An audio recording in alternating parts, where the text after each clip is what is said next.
Welcome to the Meg and Maggie podcast, where we bring you conversations of overall wellness. We believe in challenging the all or nothing approach to our health by focusing on simple and sustainable practices for your everyday life.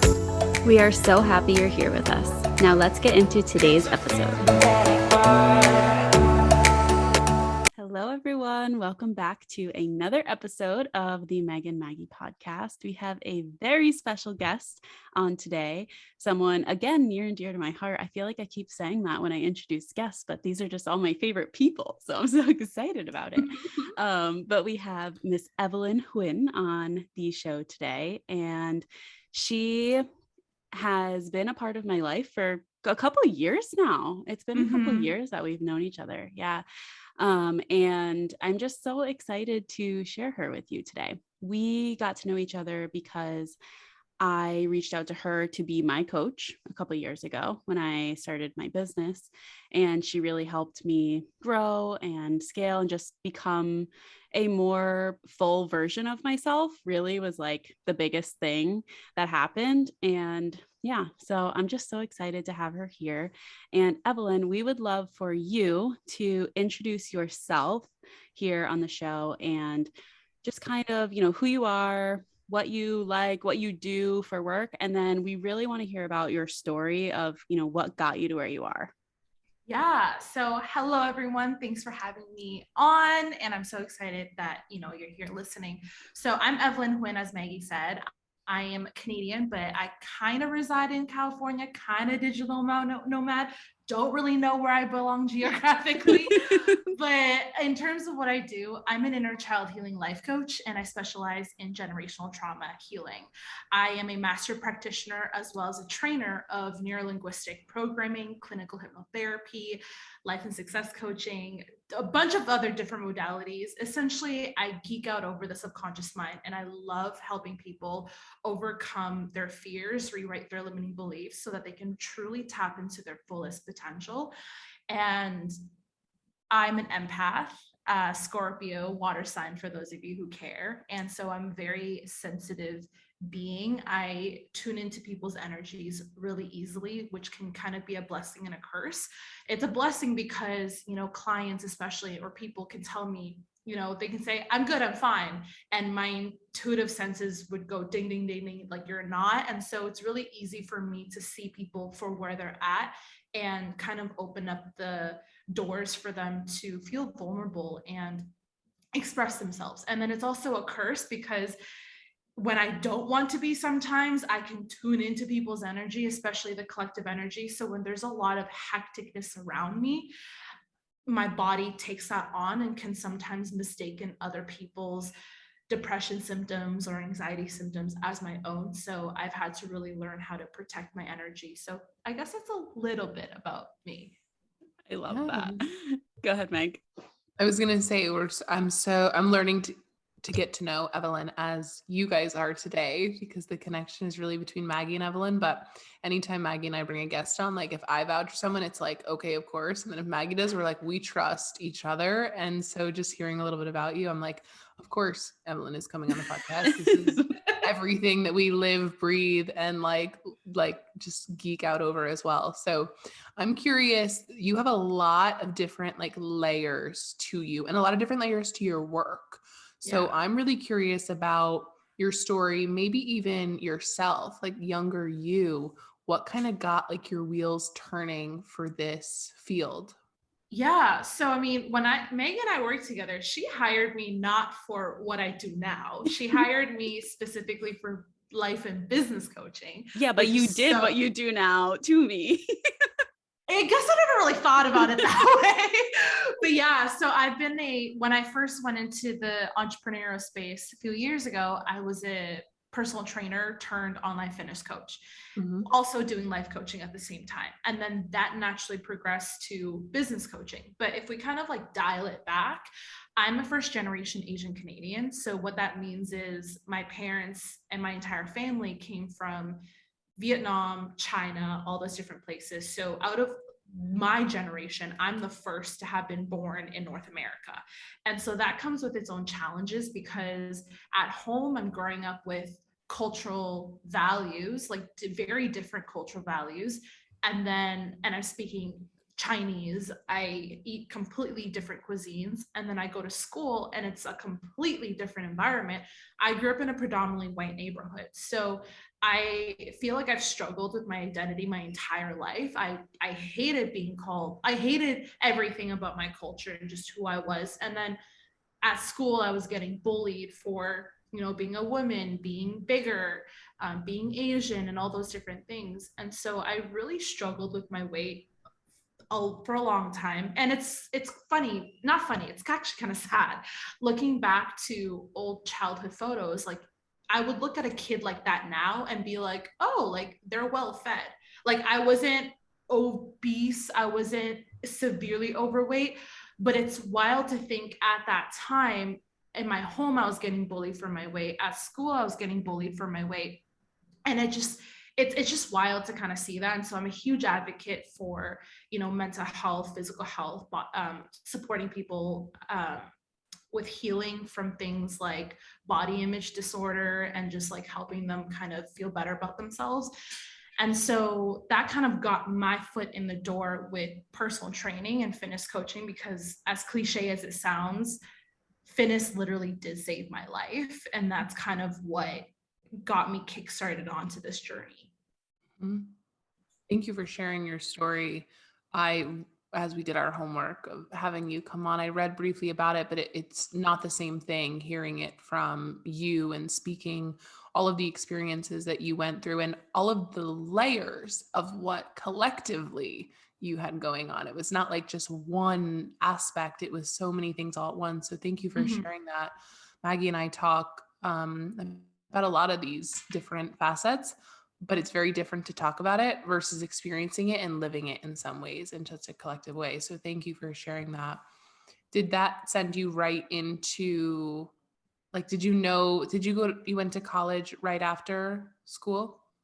Yeah. So a large part of my story was, I think I was around 12 years old when I first contemplated suicide, and I started self-harming at that time, which is actually really wild to think about, because over the past year and a half, I've seen so many stories of other, like, truly kids. Like, I don't even think you're a teen yet at 12 years old. A lot of them have committed suicide, especially throughout this pandemic, because of bullying. And, at that time, I felt very alone. Like, I felt like I was the only one going through that. But as, years have gone by, I've just seen that a lot of our children and like people that we see around us, like, that's happening to their kids. And so it led me into, like, I think when you've gone to that place where you just don't want to live anymore, and then all of a sudden there's like this tiny little voice inside of your head that's like it's not my time to go. Like, there's something more. And I'm so grateful for that voice, because a lot of kids don't have that voice, and then they do go to the extent. But there was something that kind of kept me like pulling along in a way. And so when I got accepted to college, I think that was like one of the best days of my life. Like, I felt like the weight of the world just lifted off of me, because college was 2 hours away. So it was far enough away where I wasn't at home, but it was also close enough that I could go home if I needed to. So I think being able to leave the place that I grew up in and create a name for myself as just Evelyn, and people got to meet me for me, really made a difference. Because I feel like when we grow up and live in the same place, it's almost like there's some sort of reputation, and it's not even the reputation you create for yourself. It's sometimes what other people through gossip and rumors create for you. And then you're forced to stay with that identity, even though that's not you. And so going into college, as a little girl, I just love problem solving. Like, I didn't get the best marks in school, but I always got like A's on problem solving. So I love listening to people's problems, and I love helping them solve them. So I actually wanted to be a psychologist. Went through psychology in first year, realized I absolutely sucked at science. So I was like, okay, well, there goes that degree out the door. And then I found linguistics. So I majored in linguistics and minored in sociology. That is awesome. The reason why I asked that question to Maggie, I'm going to let you speak. You were probably like, why did she just ask me if I went to college? But the reason why is because, first of all, I didn't know the depths of your story, and now it makes even more sense. But I feel like sometimes when you have that like longing or that little voice or that nudge, once you get to a place where the world is kind of endless in a lot of ways, a place like college, which hopefully if you're at the right college, there's a ton of diversity and a ton of things that you can sink your teeth into that your hometown probably did not offer. And so the reason why I asked that, I was like, you were probably like, get me into this place where I can start to hear that voice more and more. Go ahead, Maggie. For sure. You were gonna. Yeah, thank you for sharing that. I want to dive into more specifically like the neuro linguistics programming. Did I say that correctly? Is that right? Neuro-linguistic program. Yeah. Okay. I thought I was going to butcher it, so I didn't. So that's good. I feel like that is something I remember when you were going through that, you know, the certification and the course and all that stuff, and just how lit up you were by that. And I would love for you to talk a little bit more about, you know, what that is and how it, you know, helps you with your work and how you help people through that modality. Yeah, so linguistics itself is the science of language. Like, who the hell goes to college to understand the science of language? But for some reason, I just had this like crazy like desire to learn it. Like, it was something that I kind of understood. And it's funny because my professors at that time said that linguistics is actually one of the hardest first year courses, but the people who study linguistics often study logic and then do the LSAT. So people who major in linguistics actually score higher percentiles on their LSAT. And at that time, I actually wanted to be a lawyer also because I love arguing. And I love solving problems. But then I like, you know, one of my life goals is really to become a mom. So I just realized if I really wanted to be in a successful career when it comes to being a lawyer and also being as present of a mom as I truly wanted to be, it just didn't feel like it was a career that would work out for me and what I desired. So I was like, maybe I'll be a speech pathologist, And then one day I don't know if any of you know, Catherine Zankina, Manifestation Babe, but I think I was going over her. Yeah, I was going through her content and I heard her talking about NLP and I was like, what is this NLP? So I started researching it. So neuro is of the mind, and then linguistics is language, essentially how we communicate. So it's basically using symbols, signs, and it's a study essentially of like how humans really operate and how we can use those programmings in a way to consistently achieve our goals, if that kind of makes sense. And so there's a bunch of different modalities within NLP. So, you know, there's modalities that help you integrate parts. So if you have a client that is struggling with, you know, there's a part of me that wants this, or there's a part of me that wants this, then there's a modality to link that together. If a client is struggling with negative emotions, there's something called time techniques that can help you release all that. But what I gathered the most through this training, so I did the practitioner, and then I did master practitioner, and then I did trainer. So I actually certify other people in these modalities. But I really started diving into inner child and generational trauma at this time, because when you're studying NLP, you're really studying and becoming an expert of the subconscious mind, which is responsible for over 99% of your reality. So there's this one graphic. So for everyone who's listening, I know you can't see us, but I want you to just think of like a timeline, right? Like you've all seen a timeline in history class. And so to the very right of your timeline, which is going towards the future, that's like your future self. And a lot of us just want to stay there.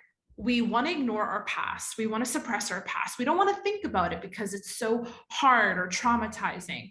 But what we need to remember and realize is that what makes us in our future who we are today is everything that was our past. So there's 3 critical periods after you come out of the womb. So there's, you know, your imprint, which is 0 to 7. There's modeling, which is 7 to 14, and then socialization, 14 to 21. So all these different age brackets are really critical periods in our development that makes us who we are today. Mm-hmm. If we go further left, then we have things that happen in the womb. So if you're a C-section baby, a forceps baby, if you experience birth trauma, and then even before that, there's a split off. There's one which is generational, and then there's the other one that's past life. So generational was like ding, ding, ding. When I was studying this, I was like, there's something here, because there's a lot in my past, not past life, but generationally, that I started noticing that was affecting me. And so seeing this timeline kind of gave me like this like aha moment of like, oh shit, like I really need to look at the things that happened to me generationally. Because I was one of those people that was like, my parents are together, they love each other, they gave me a decent childhood, of course I don't have childhood trauma. And so that was actually what made me struggle even more. That must have been when you discovered that, or when it's not even a discovery, it's just a like the links come together. I felt like that so much in my education through psych. They would like teach one theory and I was like, oh yeah, like I fucking need that. Or it was like, one example of just certain things. Like for example, for me, I also struggled heavily with disordered eating and all the things that go along with that. But I never allowed myself to claim that because I never was diagnosed with an eating disorder. And then it wasn't until one day that my professor said, well, it doesn't have to be a clinical eating disorder necessarily. You can have disordered eating or an unhealthy relationship with your body. And I was like, boom, got it. It clicks. So it must have been incredibly validating for you in a lot of ways to draw those parallels in that moment of, okay, this is where my interest is. And someone is telling me in a very fancy position as a professor that this is actual real shit. Like that must have been a cool feeling. Oh, 100%. I mean, like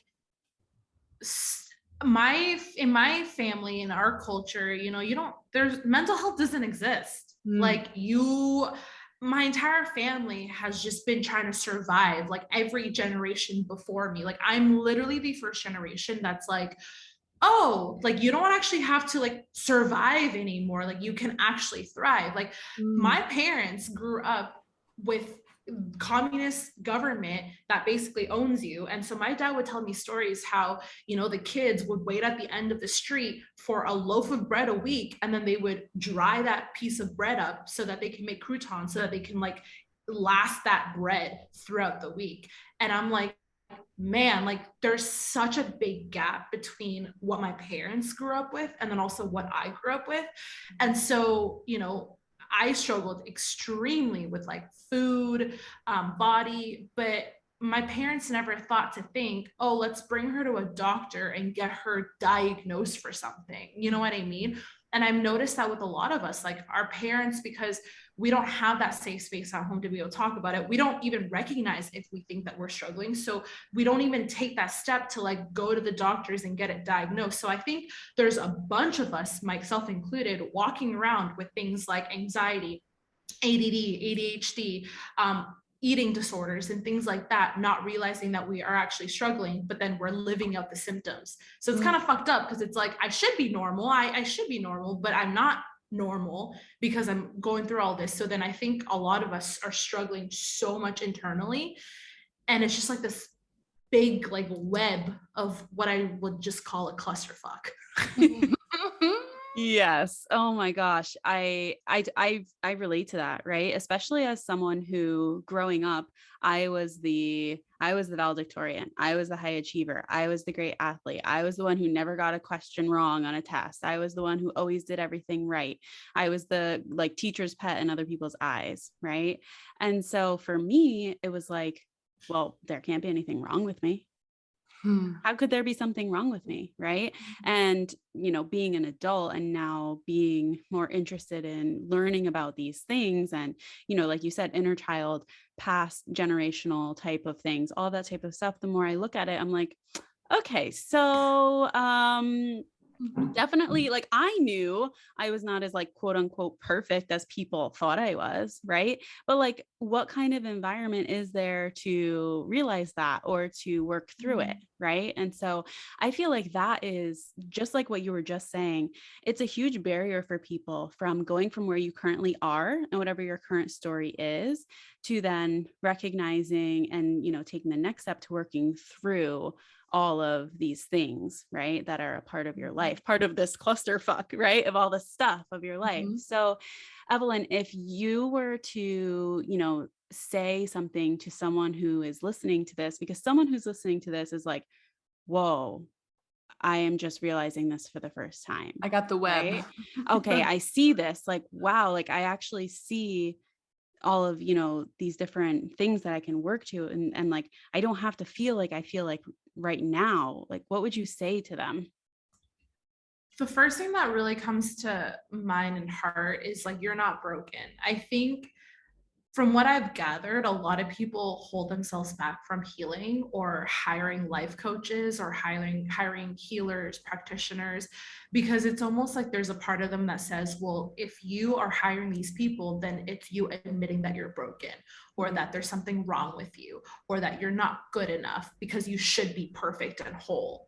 And like, that's not the case at all. Because that is a childhood wound in and of itself, right? Especially, I don't know about you, Meg, but I know that's something Meg and I really connected in our time working together, is that both of us had the story of like being the high achiever and being the perfectionist and always like just having these extremely high standards for ourselves, and in so many areas of our life just never felt like we were good enough.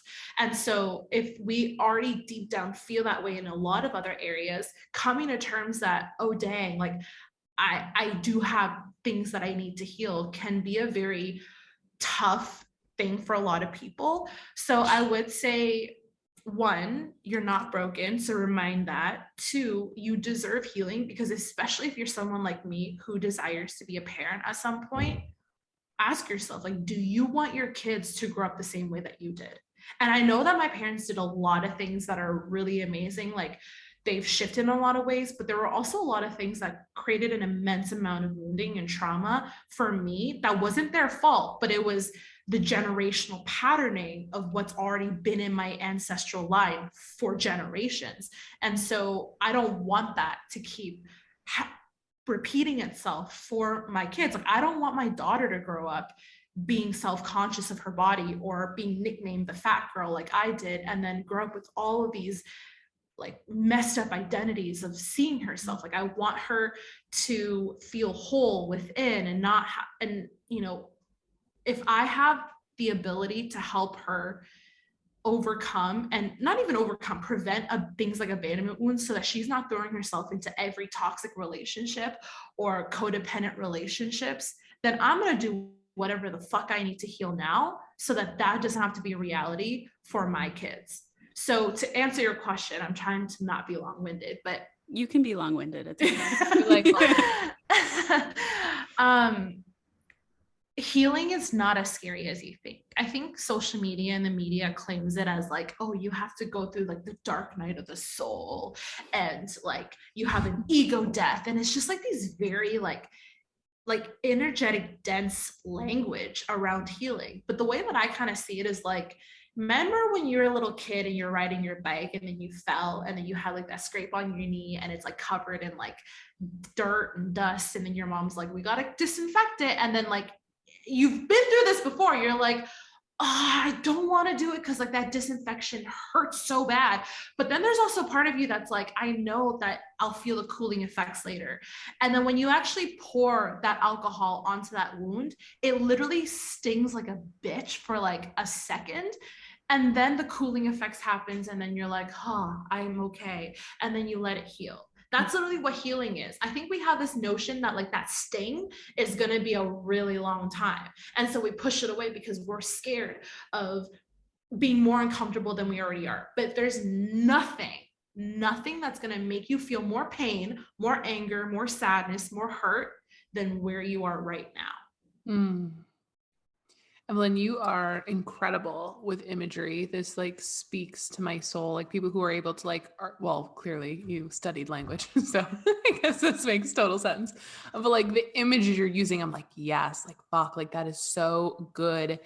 And even the wound, and I really loved when you said kind of like the spider web, like clusterfuck, because I remember myself, I would say that I started healing, right? Or looking around being like, fuck, what the fuck is going on?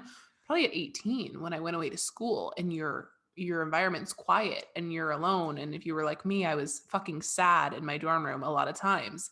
And you just kind of like have this space to like breathe, because there's not so much noise of you know, your life that you had for so long if you go to college. And hold on.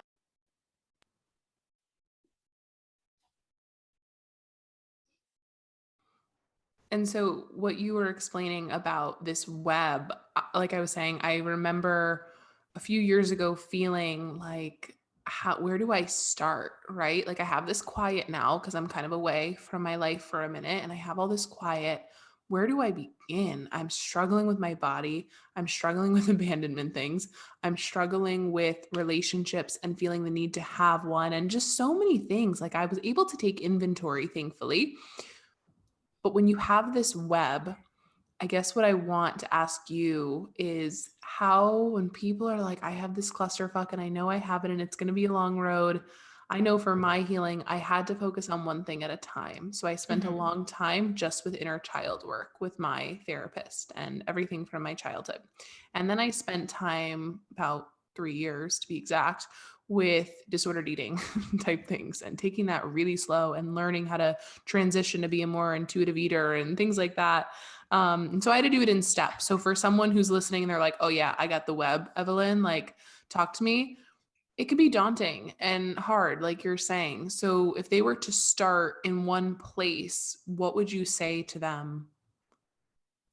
So when I'm working with clients, the first question that I really ask is like, what are your biggest challenges right now? Because I feel like at every given moment, at every given time, we have certain areas of our life that we're struggling with more.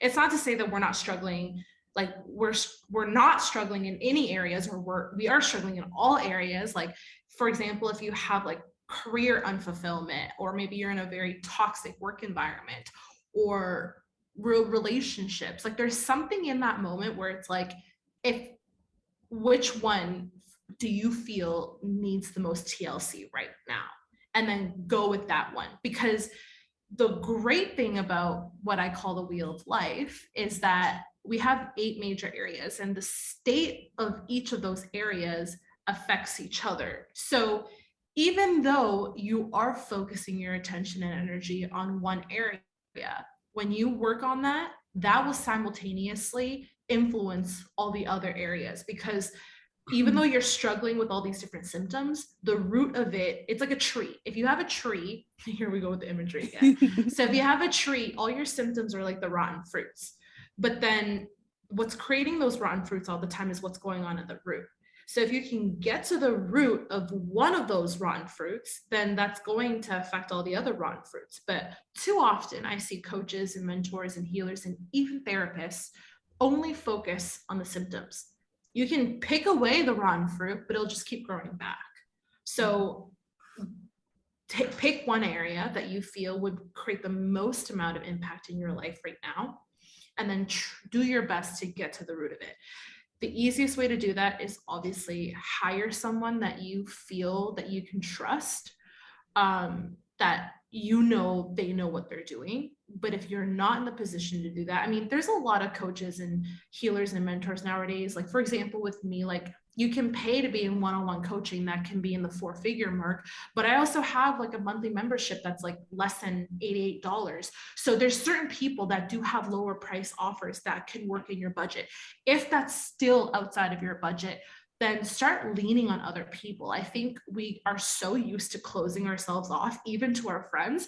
But when you find like-minded people who are on this healing and personal development journey with you, you can both kind of create this pact, or if there's multiple of you, of like, let's heal together. Like, let's create space for ourselves to share openly about these certain areas and just hold space. Like, we underestimate the ability that a safe space can actually progress our healing journey. Oh my gosh. Yes, we do. We so do. I do it too, right? Even as a coach who helps people with their health and fitness, I still find myself in situations where I'm like, I'm just going to do this by myself. It's going to be fine. I'll just do it by myself. And I coach people, right? We all do that. And so there is, such power in just surrounding ourselves with other people, right? One of the things that you said that really stood out to me was how it's okay and encouraged to just pick one thing at a time, right? We get so worked up looking at all of the problems, right? It's like, oh, well, I have a problem here and here and here, and with this and this and this, and I need to fix everything at once or else nothing is going to happen, right? And it's just, we overwhelm ourselves when we do that. We get too far ahead, right? And then we're not able to, like you said, get to the root of anything. And then it doesn't have that positive impact on any of the other places either, right? And it's just like, we just did a little bit of work in all these places. We don't feel accomplished or fulfilled at all because we didn't actually get to the root of anything. And we probably feel more overwhelmed and, we didn't get anywhere. And so it is so important, that's something that I do with my clients too, is like, if you come to me with 45 goals, that's cool. We'll get to all of them in years, but right now we're going to pick one, maybe two, right? And just start there. Yeah, I think it's important to kind of get a snapshot of everything though, because sometimes I feel like if you pick one right off the gate, it might not actually be the one at that time. So definitely do a full, and intentionality is everything, right? Majority of humans are going through life on autopilot. We're not being intentional. We're just doing it because that's just habit, right? You don't think twice about how to tie your shoe or how to brush your teeth or how you make your coffee in the morning or how you get to work or how you get to the gym. It's just on autopilot. So when you are just intentional about everything that you do, it transforms everything. So make that time and give yourself that space to just do an audit of your life. What is the state of every single area of your life right now? Where's your career at? Where's your relationship at? Where's your relationship with your family and your friends? What about your mental health? What about your emotional health? Your physical health? Your finances? Your physical environment? Look at all those different areas and ask yourself, where is it right now? What challenges am I experiencing? Because then you have this lay of the land. Create a mind map if that works for you. And then tune into your body, because there's going to be something that you read out loud or write down and you're like, ooh, that relationship with my partner right now is really straining everything else. And then that's when okay, that needs to be the thing that I focus on. And then when that starts improving, then you'll be able to see this mind map and be like, oh, wow, my physical environment is a lot better now because working on my relationship with my partner has also improved my mental health, and I'm organizing a lot better. And I actually enjoy living in this space. So as human beings, I find that we're very data-driven people. So when we see and feel the changes and the results on a piece of paper, it makes it so much easier for us to keep going. I mean, that's why people give up in fitness, right? Most people give up right before they see those results because they're not tracking or they're not being intentional. That is such a helpful. Maggie and I always talk about this a lot of times on our podcast. Maggie's phenomenal at it of giving tangible ways for our listeners to take something. I tend to live a little more in la la land, so I can live in the intuitive type world and talk about all this shit for days. But a lot of people don't function like that. So for you to also have the gift that Maggie does of being able to say tangibly, write it down, the mind map, all of these awesome, they're really tools for people. And tools are little glimmers along your path, in my opinion. So when you picture your path of going through this life as a fucking adult in the year 2022, it's hard sometimes, right? And it's also really joyful other times and everything in between. And so when I think of tools, here we go with the imagery, I think of it as little lanterns or little spotlights on that dark path. So every time you get a new tool, of mind mapping or brain dumping, or I'm trying to think off the top of my head of a bunch of random ones, but all the tools that are accessible to us through essentially this new world of healing of people who are doing this work collectively. How cool is that? There's nothing better than hearing someone it's usually something simple too. It's usually a little tidbit of information. And you guys definitely know because this is our industry, this is our field. But when you hear something, you're like, oh, got it. like think, you know, and like it just feel, and if we want to go like a step further and be a little dramatic, it feels like a little like lifesaver in some ways too. Like someone is throwing this out to you. So I really appreciate you sharing that with our listeners, because some people really do need to put it pen to paper to really collectively see. Mhm. Thank you. Yeah, I think that's something that Maggie and I really like bonded over, is that I was like, okay, Maggie, step 1, step 2, step 3, step 4. She's like, okay. And then she give me updates. Okay, these are all check marked and done. So we definitely vibe on that wavelength. Oh my gosh. Yes. It's like, give me a checklist of list of things to do. I will do them. We are good to go, you know? But it really does. It helps so much. And even if you are not the type of person who thrives in that way, I don't know. I feel like with practice, it will help, even if, you do that, because like you said, then you can see your progress, right? You can see the tangible, all the things you did, right? Even if we just take a little bit of time, even if it's not so organized, to maybe just like write one sentence of what you did today, or how you felt, or, a change you noticed, or something like that, right? Because then you can look back especially when you're having a really bad day, and just be like, oh, right, I did all these things. Like, I've done all this work. I've come so far, right? And it, like, I don't know, I feel like it helps us keep going. But Evelyn, if you are okay with sharing this, I know you share it a lot on Instagram, so I have a feeling that you are, but I would like you to give, some stories and examples of how you have healed the relationship with your parents.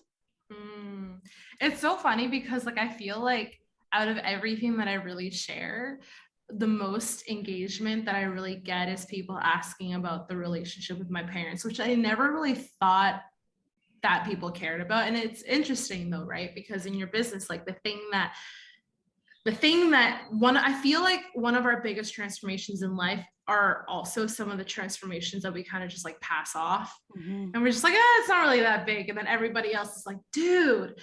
So I had a very toxic relationship with my parents for most of my life. And like, I will say, there was parts of my story and times where I felt a little like, I don't want to say like guilty, or there's like a little bit of like guilt and shame, because the more that I speak to clients, the more that I recognize there are a lot of even more toxic relationships out there with child parent. I've had clients where, they grew up with 3 different dads who they thought were their real biological dad at every single stage, only to realize like none of them weren't.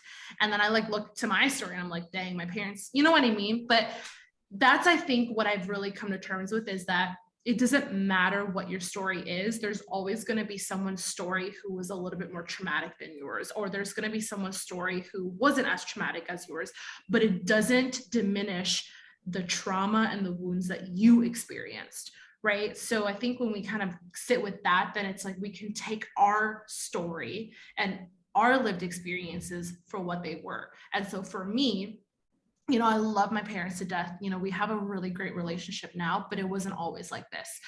My dad was extremely hard on me ever since I was a little kid. My mom was a stay-at-home mom. So growing up, I know firsthand what it's like having a mom who was very disempowered, who was never taught how to handle her emotions or process her emotions. And so when she would get kind of almost like in a way like shit on by the life, right, other family members, who would she take it out on? She wasn't going to take it out on my dad, so she took it out on me.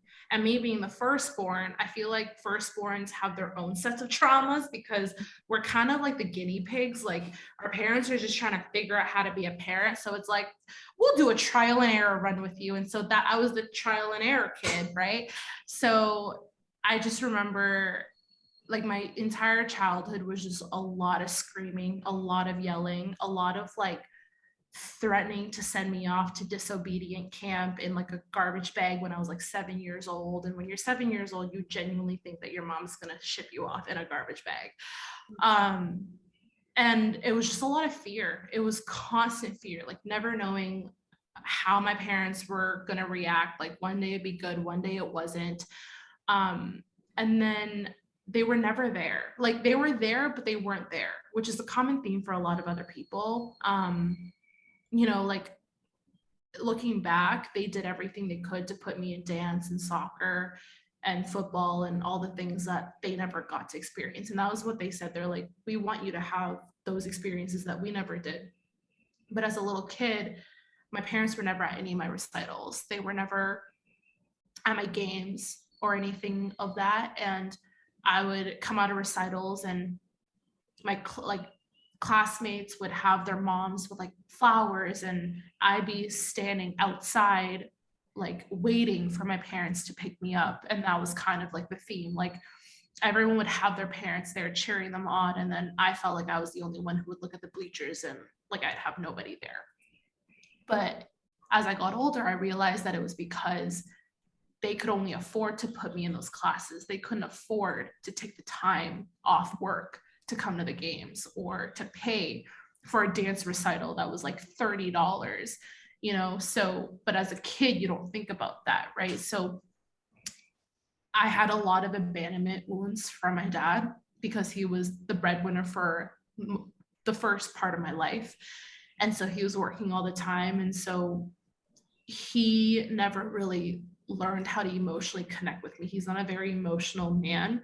And so those abandonment wounds and those traumas kind of carried with me to the rest of my life. And so as I got older, my dad and I just like knocked heads even more because I'm a very, very emotional Scorpio. And so like a Scorpio and a Leo together, just two very, very strong signs in their own ways. And so when we butt heads, it was like it was just wildfire, like screaming matches, and it was just bad.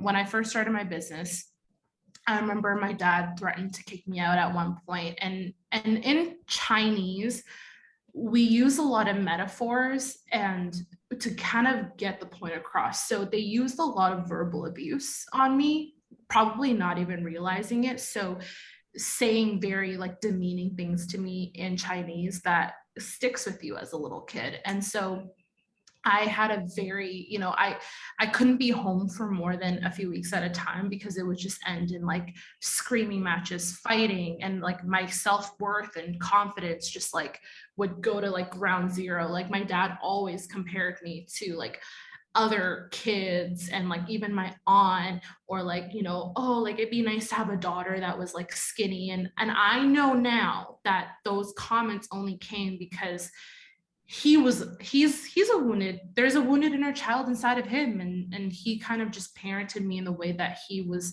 used to seeing like his parents. So over the years, I've been able to heal my inner child and did a lot of generational trauma healing. And so the relationship that I have now with my dad specifically is like one that I, as a little girl, only ever dreamed of. I can't even remember the last time my dad and I fought. He still is himself in certain ways. Like he'll still make very like kind of messed up comments, but not to the extent before. But I know not to take them personally. And so I'm able to joke with him a lot more now. And so I use a lot of like my relationship with my parents and a lot of the work that I do with my clients, because I've seen firsthand what can truly happen in your home environment when you do the work yourself. Because I spent many years trying to change my parents, trying to make them eat healthier or make them do the work. And I realized all along that I actually needed to be the person who went first. Evelyn, I feel so like blessed to be in the presence of your story. I'm so happy, Maggie, that you asked for specifics. Just hearing your story and knowing like how blessed your clients are to work with someone who not only does these things, but has lived it and healed and will continue to heal. Because as we know, when you do the work, as we like to coin it, it doesn't go away. It's not like all of a sudden you like wake up and you're like, here's rainbows and everything's fine. And I've healed this, and this. Like, just get ready. Like it comes up for you at different times. And something that you are saying that I think is so beautiful and so needed, and it's something that speaks to my heart, that I have played around with the concept for a long time. And it's something that I share often, is just the phrase that I've made up of like, let's stop comparing pain, but how do we recognize our privilege at the same time? So we talk a lot on this podcast about being able to hold space for both. And I feel like who you are and the work that you're doing does exactly that. We don't need to compare pain with each other, but at the exact same time, how do we not recognize, for example, you being a first generation Asian Canadian, there is a certain level of privilege in our society that I think we neglect to leave into the conversation. And so I really, really enjoy that you do, and that it comes across in such a way that so many people can kind of like melt into. Yeah, like I mean, with the whole, first off, thank you for acknowledging that. Because I think that really speaks volumes to who you are, because a lot of people don't. And when the pandemic really started and we saw everything with George Floyd and the Black Lives Matter movement, I started kind of noticing, I feel like a lot of white people kind of felt like we're all being attacked right now. And I understand both sides. Like I understand all sides. And I think that is what I think makes me a little bit different. Because I'm not one of those people that's like, oh, just because you're white, like you have all the privilege and like you deserve to be shamed and shunned and guilted. I think that there's a level of privilege that people need to recognize. And so being able to recognize that then allows you, even just for like a second, kind of like be able to have compassion and empathize with somebody else. Because the problem is a lot of people don't recognize their privilege. So when you don't recognize your privilege, there's already there was a gap before, now there's even a bigger gap. But when you recognize that, you can kind of be like, okay, I don't know what you've gone through, I can't imagine what you've gone through, our traumas are not the same. Mm-hmm. But then we get to kind of go, but I still have trauma. So I work with clients from all ages, races, genders, ethnicities, and even my white clients. You have your own fair share of trauma. I've had clients that grew up being called trailer trash. I've had clients that grew up kind of feeling like, their parents struggled with severe alcoholism and they were severely beaten, and some of them experienced assaults in different ways. And so even though they were white and they still had privilege, we were able to kind of come to this conclusion that both of us have experienced these traumas in these different ways. And I have no idea what it would be like to grow up in a home with severe alcohol abuse or drug addiction, just like they don't know what it's like to come from a family that's constant verbal abuse and like generations of financial trauma, and having family that got ripped away from family through communism and seeking refuge. But we can come together that like, I can only imagine what your pain is. And that, I think, is the only thing that we really need. We'll never understand exactly what somebody else is going through. But even for a second to know, like, I've experienced hurt and pain, and I know you did too, and we can come together on that we're all just wounded and healing at the same time. And I think that is what truly allows us to have like deep compassion and love for other people. I'm like screaming to share this, and then Maggie, I want you to talk. So, like, Go ahead. I think I'm having an aha moment on the podcast too. And I've played with this idea and this concept because it's something that I'm very, very passionate about. And I was extremely blessed. My school was one of the only schools in where Maggie and I are from that was pretty diverse, like very diverse. I grew up with so many different cultures, and I feel so incredibly blessed for that because it made me who I am. Going into people's homes and sleeping over at different people's houses and just getting a taste of that. I think that's why I'm passionate about learning about cultures and traumas collectively as a society more and more. And I'm screaming to say that I think the reason why we struggle as different cultures and people and humans to hold space for each other is because we're scared that, so I'll speak for white people specifically, because in the past, especially before I knew more, I was like, I grew up so poor. Like I didn't have it. There was no privilege. Like I didn't know if we were going to be able to eat sometimes. Like I went through this and this, and like, I like fought it, right? Because you're fighting like, I'm not privileged though. I'm not like that. And then you get to a place, right, when you start to heal. And I recognize now that I was afraid that by admitting my privilege, I would negate my own shit. And so coming into the world of being able to hold both at the same fucking time is so liberating, because I can acknowledge my own stuff and it doesn't take away from it at all. But I also walk through the world, for example, I come up with examples all the time, because now it's, once you recognize your privilege, you can't unknow that shit, right? So even the other day when I was walking Milo near our house, I was like, oh, I don't want to go the long way. Let me cut through the backyard of my neighbors. Like, I don't have to think twice about going in the backyard of my neighbors. You know what I mean? And it's examples like that it's something I'm so passionate about. And the way that you are able to provide that to your clients in a much bigger way is so incredibly beautiful. And they have such an incredible space to hear it. And our listeners now just have a space to have that language that you provide. Thank you. Maggie, go ahead. I'm so sorry. I was like dying to get that out. Do not be sorry. Okay.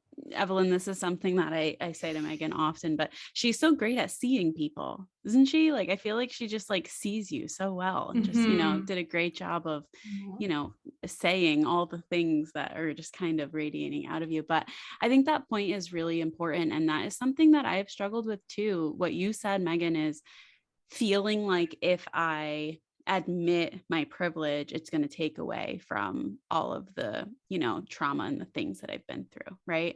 Because for me growing up, it was the alcoholism. It was the financial instability. It was the not knowing where my next meal is coming from. It was, all of those things. And if I say I am a privileged person, does that take away from everything I've went through and had to overcome? Right. And that was a huge thing for me for a long time, of like that battle, right, between the two of them. And like you said, Megan, it is really liberating to hold both, right? And recognize the privilege in places, and then also recognize the pain and the trauma and all of the struggles and things like that, and be able to hold both of them and work on both of them at the same time, right? I think that is really important. Evelyn, something you said when you were talking about your story with your dad that really stood out to me, that I would like you to talk more about, is how you mentioned that you tried so hard to change your parents and nothing changed until you did the work and changed yourself. Right. And that is something that I know I've struggled with that. I know a lot of people struggle with that when it comes to relationships with other people, right? It's like, well, I want to see this change, so I'm just going to essentially force them to change, right? And it doesn't work. Nothing ever changes until we change first. And I would like you to just talk a little bit more about that, whether you have like tangible tips for people to recognize when they're doing that, or, whatever's coming to mind. Yeah. So what I've really noticed is that when we want so bad other people to change, and like there's so many reasons for it, right? There's like some people who it genuinely comes from a place of like love. And so for me, it was that, like, I was noticing my parents' health decline, and they have just all these like very messed up ways of being like conditioned of how to lose weight, how to take care of your body. Like some days my mom would just like eat a protein shake, and I'm like, Mom, like that's not how you lose weight. She won't listen to me. Or like my dad worked from home, and he's just like sitting at home all the time, not moving his body. And I just started noticing, like, I felt like I was grieving my dad, even though he was here, because his health just started declining. And at one point, I think a year or two ago, he had, I believe it was called transverse amnesia or something like that. It's kind of like out of nowhere one day he just like lost his memory, like he was gone, like he couldn't remember anything. And like I had to call 911.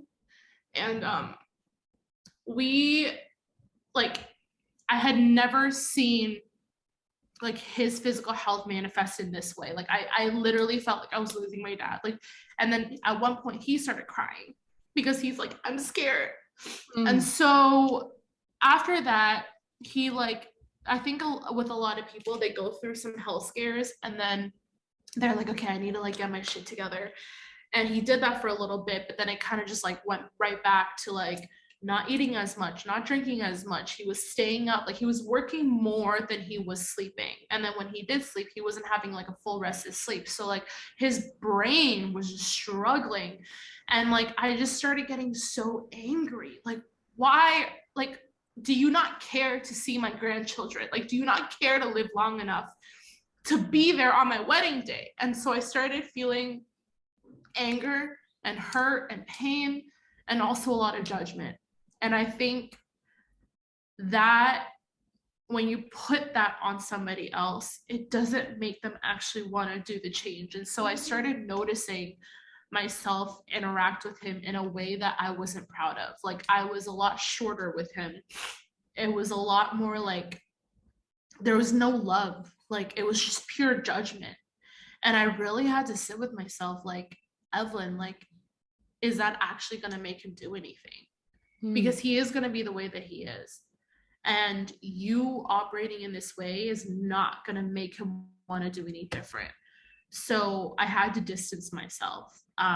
Thankfully, I was moving back to California at that time. And right before I left, you know, I made him promise me. He was like, because his biggest worry for me is like finances. So I was like, hey, if I start taking care of my finances, then you have to start taking care of your body. And then I was like, promise me. And then he's like, I promise. And so I left. And I think that was the healthiest thing I could have done for the both of us, because we had distance. And then they always say distance makes the heart grow fonder. And when I came back, they would send me pictures, and his weight started coming off. And I just led with a lot more love. And I was like, this was the missing piece. Like I needed to lead from a place of love all this time. And in order to do that, I needed to have like love and acceptance for myself. Like I couldn't take on the burden of feeling like I needed to heal my parents. I needed to fix my parents, because that's not my job. And me putting that on myself was not doing any of us any good. But me taking care of myself first, my mental health, my emotional health, my physical health, I got to be the example for my parents.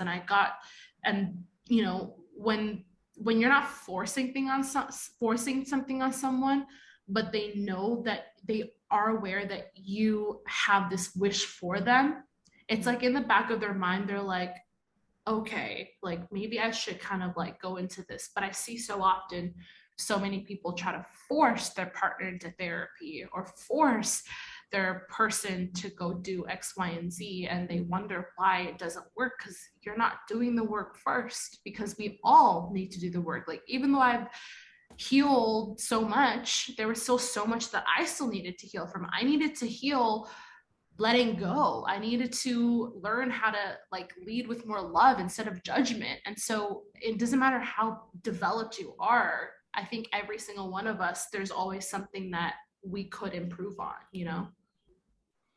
I think every single one of us here, and I'm going to be presumptuous here, because that was very difficult to say. Presumptuous? Is that how I'm saying? I think so. I'm going to do it. And you guys are going to tell me if I'm going in the right way, and it'll hurt my ego if I'm not, but that's fine. I think that hearing you talk, and especially knowing that all three of us are the firstborn, I find myself a lot of times, especially when I went through my bachelor's in psych and then my master's, I was like just so psyched out. Like there was so much I had learned about us, right, as humans. And I felt myself. And then on top of going for all that schooling, I was in therapy for 7 years during all of it, right? Just working on myself and reading all the books and the podcasts and doing the work. And I noticed myself, especially this last year, I'm looking, you know, in hindsight now, feeling like, God, I've healed a lot. You know what I mean? Like I'm so fucking proud of what I've done. And I find myself now being in therapy sessions with my therapist, and I find myself feeling resentment sometimes these days of, I feel like I'm figuring out the work for so many people because I'm good at this shit now, right? I'm good at this. So I can look at things that are going on and be like, okay, well, if they start here and if they do this and they do that and I find myself holding that. And what you're saying is resonating with me so much, because it's not my place, nor is it helpful really to do that, to try and figure out the work, because I'm good at that. If you give me, like you're saying, problem solving, you give me a case, when I was in my master's, they kind of label you as what kind of psychologist you're going to be. You kind of fit into one of the molds sometimes. And I fit into the psychodynamic lens, which meant that I was very holistic, very whole person, very whole systems, cultures, just whole thing. And I'm wondering for you both, being someone who is so conscious and intentional and forward thinking and, self-improvement junkie like, I think there's a lot of that can be so powerful, Evelyn, in what you're saying of just learning to let go. Like that in and of itself, surrendering is one of the hardest fucking things I've had to do with the quote unquote work. I can do the heavy lifting of a lot of the other stuff. Letting go, doing nothing.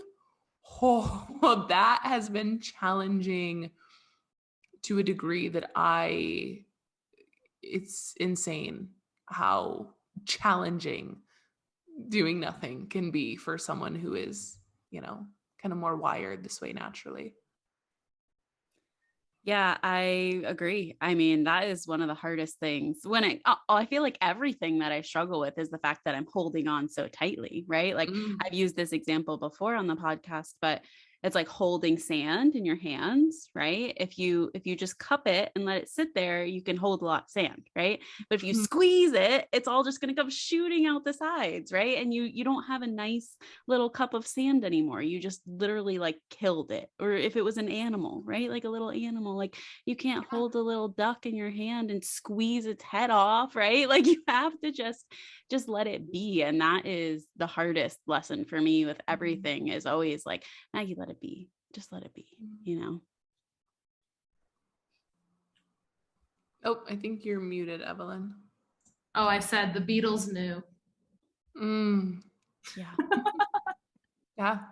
No, it's very true. And it's something that I'm so happy we went to these depths with this conversation. We always say, and Evelyn, you said as soon as you came on too, like, let's just let it unfold, and it couldn't have unfolded in a more beautiful way.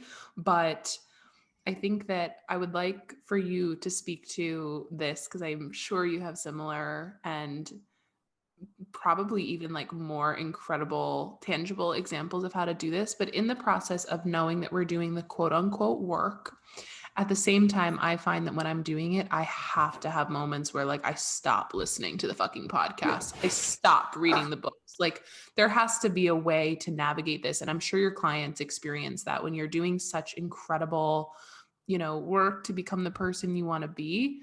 The moments of reflection and just like riding like the calm wave for a moment are just as impactful. So I'm wondering if you can speak to that a little bit. Yeah, I feel like we're always healing. Like, I think when you set the intention that I'm going to be someone who does the work and be on this journey of personal development and learning and growing, I think it just never stops. Like, I'm doing all of this unconsciously now. Like, I don't just, oh, I'm just not going to heal this one day. Like, it's just like I have that awareness and my consciousness is raised. And so when opportunity does present itself to have a teaching moment or a moment where I'm triggered and I have to learn the lesson, like it just happens naturally and organically. That's awesome.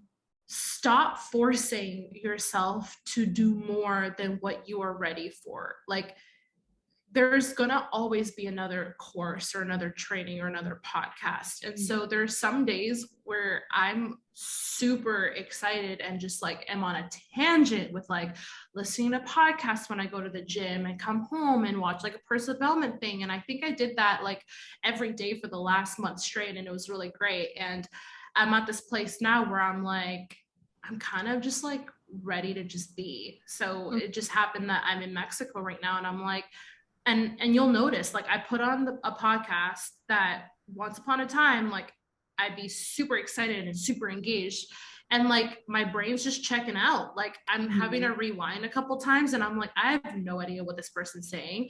It's like my brain is just going into another dimension, thinking about these other things, and that's when I'm like, okay, like I can't rewind this 8 times and not still get the thing. So I put it on pause. I either sit in silence or I'm like, what do I want right now? Do I want to listen to some music? Or maybe it's I want to look at this other course material in this other way. So I think And I feel like our intuition always knows what we want and need. And at every given moment, there could be you might be like, you know what, listening to a podcast would really serve me right now. Or like, actually, I think I really just need to like be. So listen to your intuition, because when we override our intuition and our ego's like, you need to do more work, like you haven't done enough work yet, then that's when we can kind of like go off the deep end and experience like burnout. Mm-hmm. And what you're describing is the parts of us. And this is like my favorite model of life in general. But when ourselves, our truest selves, right? When we've uncovered a lot of the shit and the trauma and inner child, like when you can get to your truest self, it's so powerful to then hear all the parts of you, right? So the one you're describing is I call it the manager part of you, which is coming in like, you got to do more work. Come on, let's go, go, go, go. That part comes in. And it's so cool that when you get to this level of, I don't even know if like, it's not like all of a sudden you're like your highest self and there's no more, but you do find yourself after you've uncovered enough, and you can listen to that voice, and that voice is driving the car instead of being like tied up in the trunk. And those other parts, then you can just hear them, right? So the manager's like, do more work, Meg, go, go, go, go, go. I can say, thank you. Like, I hear you. I know you serve me well, but like, I'm just going to be right now. Or if you hear the other part of you that's, you know, for example, like body image things or whatever, you can just tune in such a way that is so empowering, really. And so thank you for speaking to that. I thank you for everything today. My God, like Maggie, I don't think we could have never planned questions to align with the way that this unfolded in such a beautiful way and the person that you are. I feel so grateful to have now met you and known you, and to have our listeners get to know you and meet you. Thanks for having me on, guys. Yeah. Yeah, this was a great conversation, and thank you so much for opening up and being vulnerable, and sharing the parts of your story that are hard to share, right? Because I know for me, when I hear other people share their story, it helps me, see that I'm not alone, right? And we all need that, right? We all need to know that, oh, other people go through things too, right? And if she can heal this part of herself, I can do it too, right? And it feels so, that connection is so meaningful to me. So thank you so much for sharing that. Is there anything else that you would like to leave our listeners with today? I think something that I always like to say is, you can't truly be proud and happy and fulfilled and in love with where you are and who you are today if you don't learn how to love and accept and own all parts of yourself, the great, the good, the bad, and the ugly. And that includes your past. And so many of us are trying to move forward, achieve our goals, and we wonder why we're stuck, or wonder why it feels like there's this hole, or there's this something missing. And it's because of the bad and the ugly that you've been conditioned to not look at. But those are the parts of you that actually become the greatest parts of you. So take whatever you take from that, and just continue moving forward, and be kind and compassion, and lead with a lot more compassion and forgiveness for yourself. Thank you, Evelyn. This has been incredible. I feel so grateful. I've already said this, so I should stop rambling, but we're so lucky that you have shared in the way that you have, and the way that you deliver is so incredible. So our listeners are in for a treat on Monday when they listen. Evelyn, where can people find you? Oh yes, please plug yourself everywhere. Yes. So you can actually find me everywhere, like all social media platforms, TikTok, Instagram, YouTube, even Spotify at Evolve with Evelyn. My website's evolvewithEvelyn.com. I do offer a little like incentive, not incentive, but for anyone who's listening, if you let me know that you're coming from the Meg and Maggie podcast, a lot of people wonder how they can do more inner child and generational trauma healing. So I do have my signature spark session. And so if you do come from this podcast, then I offer all listeners a $222 discount. So if you do happen to come, just make sure to let me know so that I can give you that discount. That's That is amazing. We amazing. love that. Thank you. And we'll leave everything. Well, Maggie will leave everything because she's our logistics, beautiful, incredible back end person. She will leave everything in the show notes. I was going to say we do, but that is some bullshit because I do not. And Maggie. Yes, I do. Yeah. So everything will be in the show notes. You'll be able to find Evelyn everywhere she exists online, which is a lot of places. And thank you so much for coming on today. Oh, I'm so happy. Thank you for having me. Thank you, Evelyn. All right, guys. Okay, We'll see you next week. Bye. Thank you for listening to the entirety of this episode. If you found this episode valuable, please share it with a friend. Your support helps our show grow, and for that, we are extremely grateful.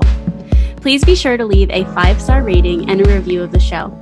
We'll see you next Monday with another episode of the Meg and Maggie podcast. Love, Meg and Maggie.